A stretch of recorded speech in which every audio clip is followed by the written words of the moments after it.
Dangerous Podcast. Unless it is. I asked you earlier if you were education first, right? You said I was, yeah.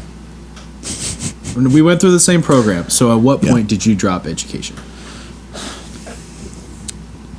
So, I dropped education. Also, with that, at what point is, like, mentally? At what point? Like, okay. Where were you mentally? Also, at what point in the program did you drop? Mentally, were you at that state. Mentally, I was lost. But honestly, mentally, I was lost. I had already gone through 2 years of community college, and I walked into.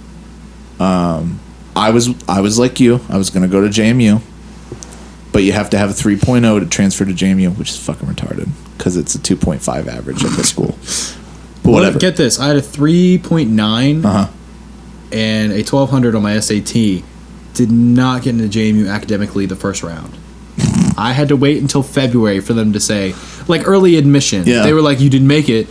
You're on the waiting list. I was like, that's bullshit. Because it's fucking JMU. Yeah. Yeah. 2.5 average.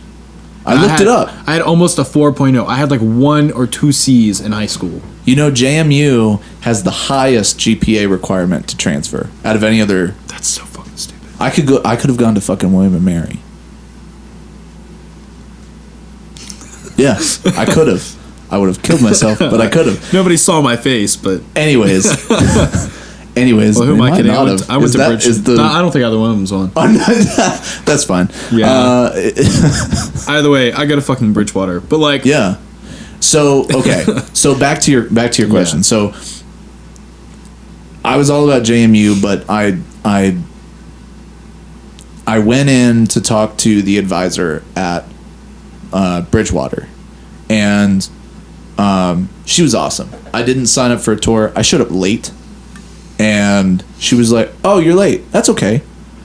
And she said, "Oh, you didn't sign up for a tour?" And I'm like, "No." And she said, "Oh, well, I'll take you on a tour right now." She literally left her office with me, took me on a tour through Carter, which she didn't know how to get through Carter. Who was this? Fuck, I should remember her name. Was she like in? She's still the counselor for transfer students. She's the counselor for transfer students. I don't know who that is. I can't remember her name, but if I heard it, I would be like, yep, that's her. Okay. But she's awesome. But yeah, so I went in and she said, "Oh, well, you know, we could take you." It was over the summer. I went to see her. And she said, "Oh, well, we could take you this fall." I'm like, whoa, not ready for that. Because I was still in the mindset of, I'm going to JMU. I'm going to JMU, and I'm going to be a music ed major. And so, but I didn't have the GPA for it, so I knew I was going to have to stay for another year. I had like a 2.8, so I had to get up 0.2 points in a year, which is not impossible. Mm-hmm. But so she gave me a little sheet. I told her that I was interested in JMU because generally when I'm in meetings like that, I try and be as upfront with people as I possibly can. And then I really wasn't looking at BC at all. They were a backup. Mm-hmm.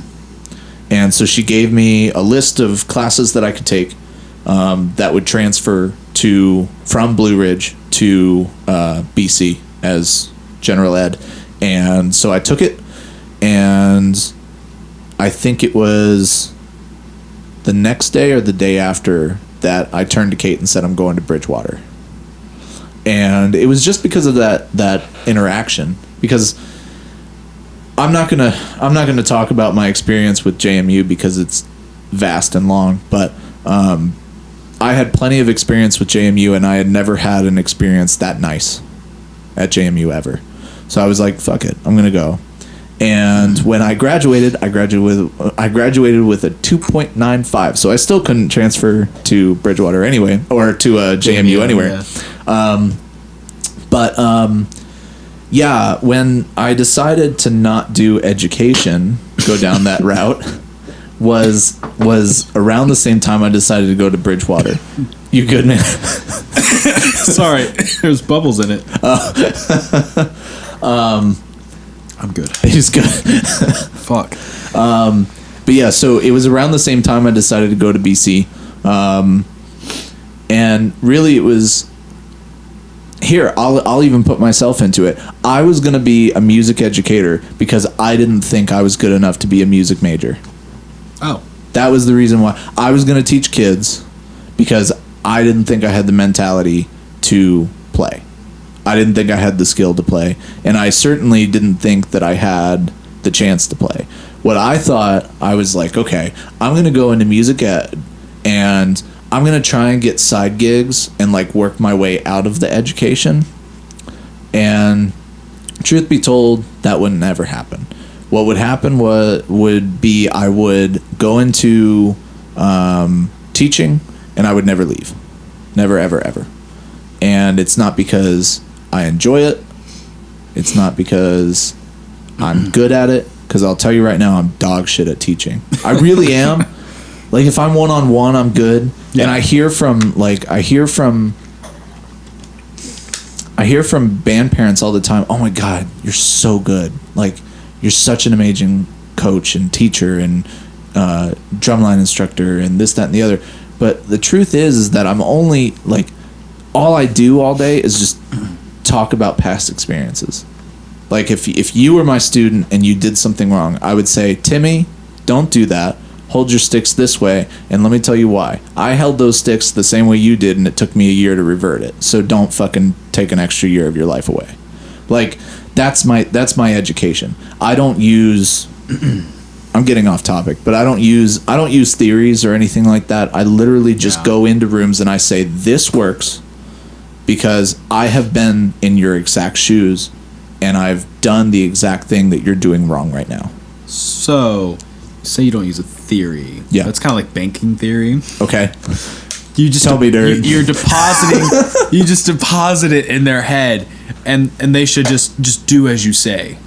That's the banking theory. It's a John Dewey thing, and banking theory worked great for a really long time. We have people like Thomas Jefferson and all these other fucking founding fathers that we look up to and read their writings and their books and shit. Yeah. And why don't we learn like them? Because someone said, that's not the best way to learn. Yeah. Well, it worked pretty freaking good for these people, you know? Well, and the beauty, the thing I like about doing one-on-one education, which you don't need a degree for, is I keep looking at the camera as if it's on. But it's not on. But the thing I like about one-on-one or even like with a small group, like my drumline's a really relatively small group, is that I can personalize it to each individual musician that's in my group, which is kind of going along with what we were talking about last episode about like, or no, it was this episode where we were talking about how like drummers are left out of the equation when it comes to like having to read melodic music and stuff like that. Is just the fact that there's so many fucking kids in a band room, especially like a middle school band room. There's always like 100 fucking kids in that room. It doesn't matter what school you go to. 6th grade band is always the biggest band room you'll ever have in that school system.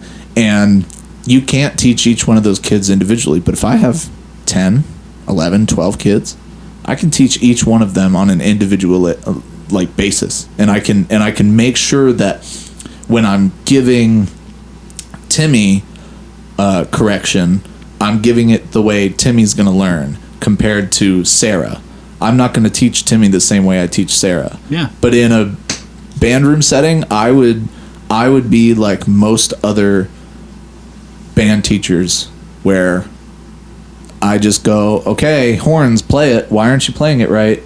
Timmy, you're fucking it up. Fix it. Like I wouldn't care. And I'm happy that I didn't go down that route. But ultimately, it was just because I was lost. I was mentally not. I've always been a very mature person. I was mentally not mature the moment I said I'm going to be a music educator. Because I can teach, I can't educate. There's a difference. Yeah, I feel the same way. Like, I wasn't mature enough to understand, like, how much there was into teaching. Oh my God. Yeah. If I knew now if I knew then what I know now about, like, what I would have to go through and what's required of teachers, probably wouldn't have stayed in it so long. Yeah. I have like one more class and then student teaching in a semester after that. And so I also have to take the praxis. It's so dumb. Yeah, praxis was another reason why I didn't go through with it. Yeah. I was like, expensive. fuck that. But I knew I'd fail. yeah, I was definitely didn't know what I was walking into. Yeah. I thought it was, and I knew there's like some statistic I heard when I was in high school when I asked my band director about like being a music teacher, and he questioned me on it, and he was like, like 1 out of every 4 music majors actually end up becoming a music educator. Yeah. Fun fact: I'm the only music education student in the like my class. Oh, really? Left. There were like 6 of us at least. I'm pretty Wow. sure Noah was education. Yeah. Jillian. Najee. I mean, my theory class had like 12 people in it. Yeah. So if that tells you anything. Yeah. And now I'm the only one. And you're left. the only one. Yeah. Yeah. Well, holds true. Yeah. That's crazy. That's crazy, though. Yeah, isn't it? It's like I was in high school. And I wouldn't have ever thought that. I would have thought, if anything, I would have thought that there are more music educators coming out of college than music majors. Apparently not. That's crazy. Yeah. Well, you're living proof. Yeah. Holding my breath on some people.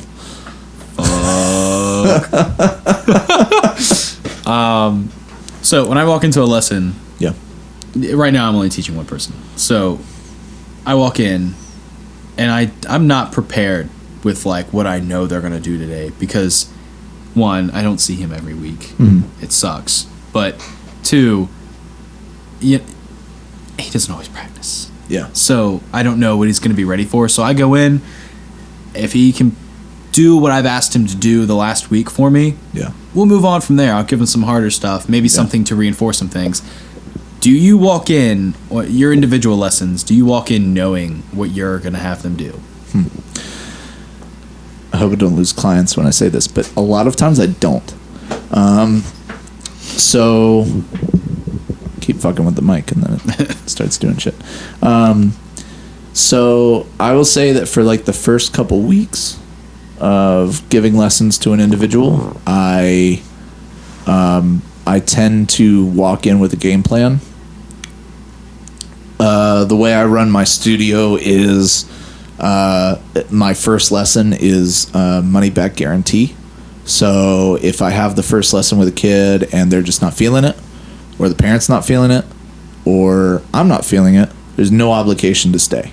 You keep your money and we just walk away from each other. We part ways. I generally use that lesson, the first lesson, to kind of gauge and see where they are, because trying to get students who are trying to learn an instrument to explain where they are in that instrument is like practically impossible. So it's easier to just sit them down and say, okay, play this, play this, play this, play this, play this. And then mentally gauge, okay, where are they? What do they need to work on? This, that, and the other. Going forward, I don't walk in with a game plan per se, but I walk in with the confidence of knowing what their problem is and having up to 3 basic things that they need to build on. So with my current student, he struggles with doubles and diddles, which are different, and I'm going to have a lesson on my website, alexward.com, that'll be coming out on that exact subject in a couple weeks, so look out for that. Little plug. But so he struggles with doubles and diddles, and but all around he's a really good player, and he struggles with rudiments. So every single day I walk in, and I don't have anything written down. I don't have a mentality of, okay, we're going to work on this, but I walk in and I see that big Vic Firth rudiment poster that I gave him that his mom framed for him, which is very sweet. And I say, okay, we're going to work on your rudiments. And I come up with stuff on the spot. I don't advise educators to do this. I do it because that's how I taught myself. Most of my education on the instrument, especially when it comes down to snare and kit, were things I taught myself, not anything that anyone else taught me. And I taught myself through very spontaneous learnings, and it seemed to work. So I try and keep it loose and fast. And the other thing too is I don't like to go in with a game plan, because generally the rare times that I do, it gets backfired. So like I'll walk in and I'll have like a plan of, okay, we're going to work on this and this and this and this. We're going to work on these 4 things. And thing number 1 takes half the lesson. So I'm not going to push the other 4 things. So it's easier to walk in.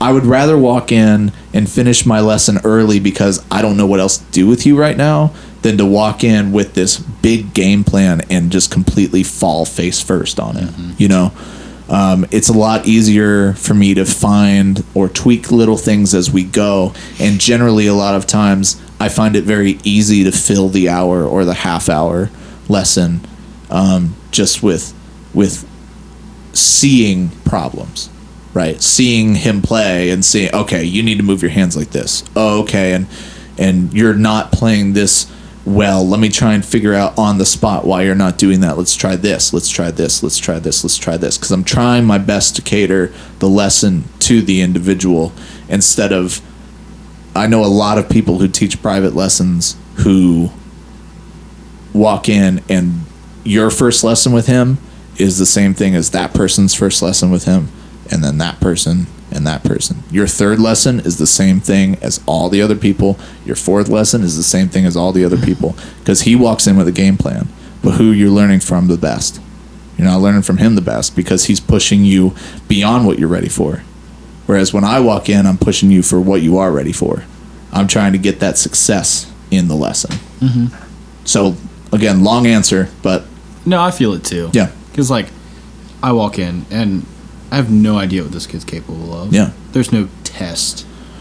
And that's the thing, is that, like, and the more and more and more and more and more you teach, the less and less confident I feel like I'm able to detect what people need to work on the most.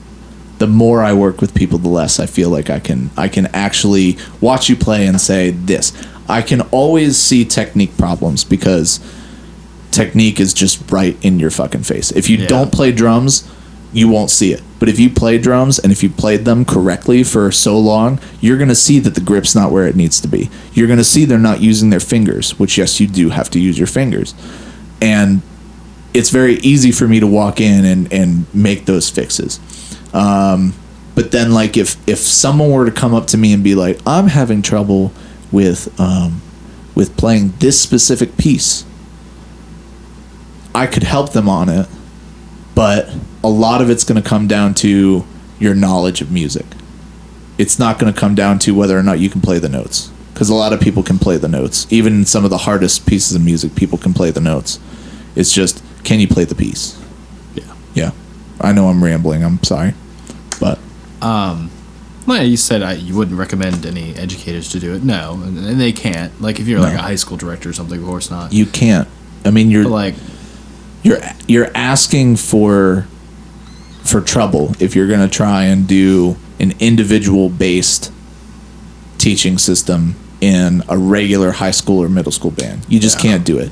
But you can still hold your players accountable, which is, going back to that question, one of the biggest problems is that, like, I feel like drummers or percussionists in this case are always being sold short, because at the end of the day, all they're doing is hitting something with a stick. But there's a lot more that goes into it than that. And I think because a lot of educators and a lot of teachers aren't percussionists, they see you as a tool to keep time. They don't see you as a musician. So I think because they don't see you as a musician, they don't push you to play the full range of your musical quality. Yeah. As they would with a trumpet player playing up to D. Now, again, with lessons, how do you feel about, like, practice logs and stupid? Fuck them. Exactly. Okay, good. I fucking hate practice logs. In fact, it was something I was going to ask you last episode, and I didn't. But I hate practice logs. In fact, when when Professor Foster came in and I had my first lesson with him, he gave us all practice logs and he made us fill them out. And I am very shocked that man had any sort of liking towards me at all, because I never wrote anything down. Never. And he would ask me to bring in my practice log, and like a dick, I would bring in a blank practice log and put it down in front of him and go, there it is. Because, and I had a moment with the previous percussion instructor, Dr. Overman. Oh, he's weird. He is weird. Sorry. You're fine. He's in Costa Rica now, so he can he can really? bite me. But I had a moment with him. He also had us required to do practice logs, and unlike Professor Foster, he would give you a grade, and that was your private lesson grade based on the practice logs that you put. And so he told me, he said, but you need to write down your practice logs so that way I know. And he wanted a ridiculous amount of time. It was like 40 plus hours of practice a week. This, that, What? and the other. And I looked at him and I said, there was another, I'm not naming names, there was another percussionist player who was with me at the time in the same studio, and he was not as good as me. I'm not saying that I'm the best player, but he was not as good as me, and he wasn't as good of a practicer as I was. But anyway, that's the only backstory you need for this. So Wait, I can think of only one other male. yeah, Yeah, okay. yeah, you're right. You're on it. Ding, ding, ding. But so when Dr. Overman was like, but I need to know when, like how long you're practicing and what you're practicing and blah, blah, blah, blah, blah. And I looked at him and I said, then just ask me and I'll tell you. I'll tell you when I'm practicing and how long I'm practicing and blah, blah, blah.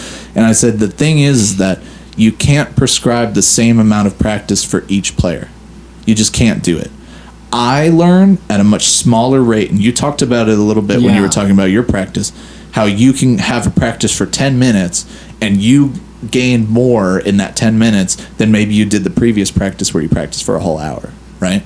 Yeah. And it's the same deal. I could learn in 10 minutes the same thing that kid could learn in 2 whole days of practice. And I'm not trying to be mean about it. Yeah. It's just the fact of life, you know? It's going back to my comment of who should be a music major and who shouldn't be a music major. Because when I go into the practice room, I'm going into practice. I'm not going in to hit random shit and see what things sound like and this, that, and the other. Because guess what? I know what a fucking suspended cymbal sounds like. It sounds like whoosh. That's what it sounds like. I don't need to hit it a bunch of times to figure it out. So I go in to my practice sessions and I practice. And I practice correctly. And, you know, practicing correctly isn't even like a vast thing. Like, not everybody can practice the same way and get the same level of progress at the end of the day, right? But for me, I've learned how to do it because since the day I picked up sticks and had my first snare drum, you couldn't get me off that kit. So I've learned how to practice properly, so I don't feel like I should have to write down for you that I practiced 40 fucking hours a day. Because guess what, motherfucker? I hold myself accountable, and I'm gonna practice 40 fucking hours a day. I don't need to write it on a goddamn piece of paper to show it to you. Mm-hmm. So I do the same thing when I give lessons. My kids are either gonna learn or they're not gonna learn, and it's up to them at the end of the day. I'll give them all the tools they need to succeed. But because I'm a cold son of a bitch, if they don't succeed, that's on them. It's not on me. I gave them everything. Are you calling Dr. Korea a cold son of a bitch? No. But I'm just saying that I'm not going to hold their hand on it. Yeah. I'm not going to make them write down their practice logs because 99% of the times the practice logs are fake anyway. People are putting in random hours. People are putting in random shit that they're working on. And, you know, a lot of times with my students, we're not working on enough things for you to actually have a practice log to write things down on, right? We're working out of a book and a couple other things because generally the kids that I'm working with are middle-aged to early high school. They can't be reading out of books right now because they need to learn how to play the instrument before they can start reading. So, long answer, but I don't do practice logs because I think Yeah. they're a big fucking waste of time. That's exactly how I feel. I think it's a lazy tactic to try and learn what your students are when they're literally sitting right there in front of your face and you just have to open your eyes. And that's We probably feel the same way about one person in particular. But when I was taking piano lessons, I had to write down I know practice Prof. logs. Johnson's different. Yeah. Yeah. She does that. Yeah. So does Dr. Cologne. Yeah. She has practice But logs. so let me ask you this. Do they I know flute players that don't practice at all, don't make any progress, Yeah. but they can play the etudes they're given just well enough to have someone think that, Yeah. oh, maybe they did work on it this week. But so like let's say you were writing your piano practice log. Yeah. And you put in the amount of time you practiced and what you practiced and stuff like that. And let's say you were having trouble with something, right? Do you feel comfortable going to Prof. Johnson about it? Here's the difference. Yeah. I didn't practice. Okay. But so let's say you did. Let's say you did occasionally I would everything right. practice, Let's say you did everything right, but you were struggling with one thing and it reflected that on your Yes, I would. log. I would. And do you feel like Yeah. Prof. Johnson would come even if you didn't go I mean, to that's her? that's how we start the lessons. Yeah. Is she's like, so what went well? So what I'm didn't cool go well? with that. Yeah, I'm cool with that. she just When wants I to make had- sure you are practicing. is My what it is. experience with it is you write down the practice log and you get graded for it. We don't look at the practice log. We don't do anything with the practice log. So it's literally a wasted piece of paper at the end of the day. It's kind of like that with her, but she also, she asks you about Yeah. like your week. She doesn't just, oh, you practice this much, Yeah. that's worth this much of a grade. I mean, that's part of it, but there's more to it than just that, Yeah. and that's nice. Now, Dr. Creo, I don't have practice log. She's never asked me once Yeah. how much I practice. Yeah. She Because comes she into the knows lesson, that you practice. she knows because she's seen me, she hears Yeah. me. But my freshman year, I was there like midnight, 2:00, 4:00 in the morning. Yeah. I'm there all night long. She doesn't know Yeah. unless I said it. But here's the deal, and this is something that I live by. Yeah. Is I know when my students have practiced. Yes. Even if I don't see them, I know if they have and they haven't. I don't need a practice log to see if they've done Yeah. it. Dr. Creo couldn't say for one day that I walked in there and I haven't practiced. Yeah. Because I hold myself accountable. Yeah. I'm not going to walk into a lesson unprepared. Yeah. I might cancel that lesson and move it. And I've done that. I've done that before. Once. I've called in sick for a lesson before. Yes. I will not go into a lesson with Dr. Creo and embarrass myself. Yeah. Or her. And it would be a waste. Yeah. Of both of our... It's an hour out of my day that I could go practice, for Yeah. one, if I didn't get to practice that week. See, and it's interesting that you say that because the only time I ever canceled a lesson was with Professor Foster. I never canceled one with Dr. Overman. And you want to know why I think that? Because I didn't want to waste Professor Foster's time. True. I didn't give two shits about Dr. Overman's time. Yeah. Because even when I had good practices, he left me wanting to punch a wall. He left me feeling like I was the worst percussion player ever.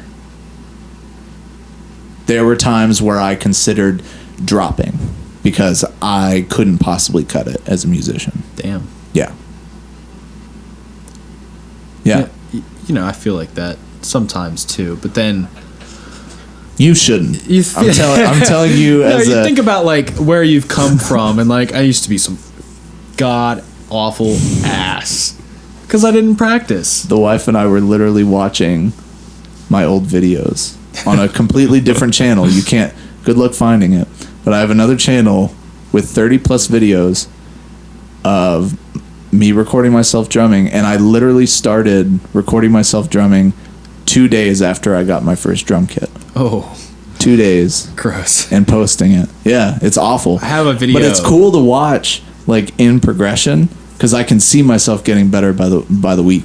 That's pretty cool. Yeah. I have old videos of like where we're like, I know my high school director was like, he tried to do practice logs for a while, and Yeah. he's like, it's You can't. stupid. It is. Especially in a large band like that.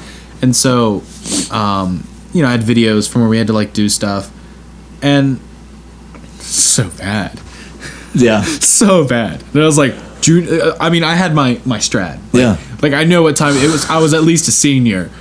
Like at least, like it was at least like January. But it's so humbling to go back and look at that Yeah. stuff.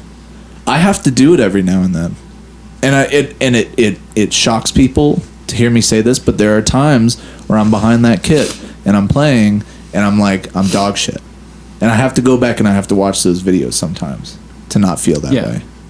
I like being able to go on YouTube and listen to, like, say Dr. Crew gives me something out of, like, a Charlie A, or like an Etude or something to play.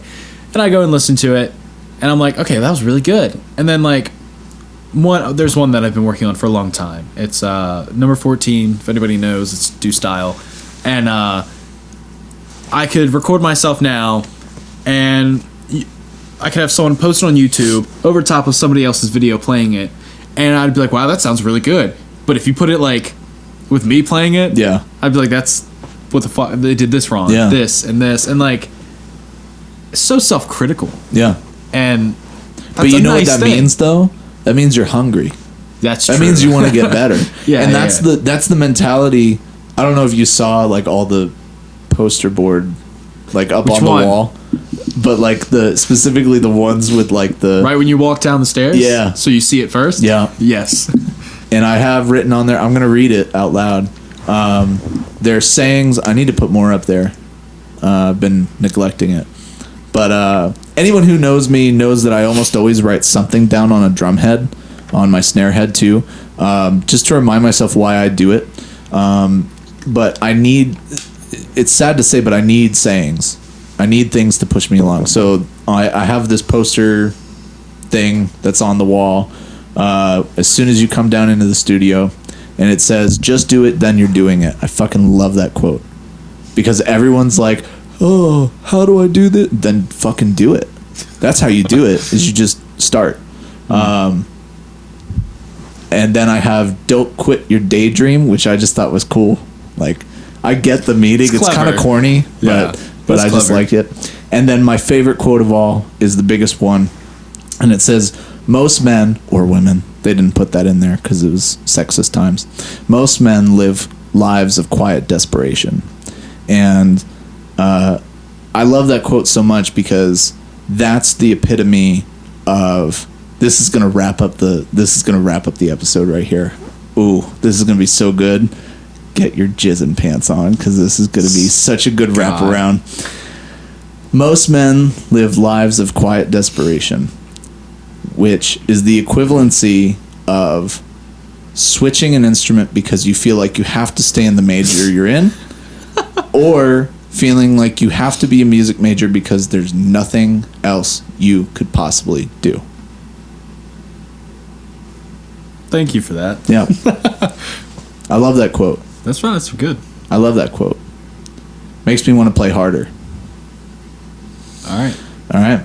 Well, that was really nice. Yeah. Thank you. Yep. Thank you. All right. Bye-bye. Bye.